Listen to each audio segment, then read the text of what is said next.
Ертеде ертегілер елінде бір сиқырлы дастархан болыпты. Ол дастархан жай ғана емес екен. Егер оған қазақтың ұлттық тағамдары қойылса, дастархан сөйлеп кетеді екен. Бір күні Айару мен Нұрислам деген екі бала әжесінің үйіне қонаққа келеді.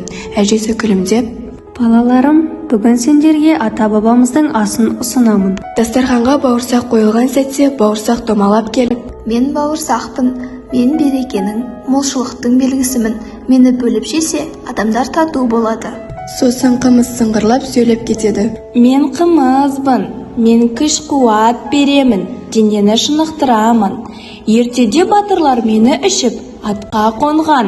Артынша аппақ құрт: "Ал мен аппақ құртпын, мен ұзақ жолға шыдауға үйретемін. Төзімділік пен сабыр менің сыйым." Ал ет болса байсалды дауыспен: "Мен қонақжайлықтың белгісімін. Қазақ халқы қонағын менімен қарсы алған. Үлкенді сыйлауды мен арқылы үйренген." Сол күннен бастап Айару мен Нұрислам дастарханмен дос болып, ұлттық тағамдар жайлы білетін болыпты.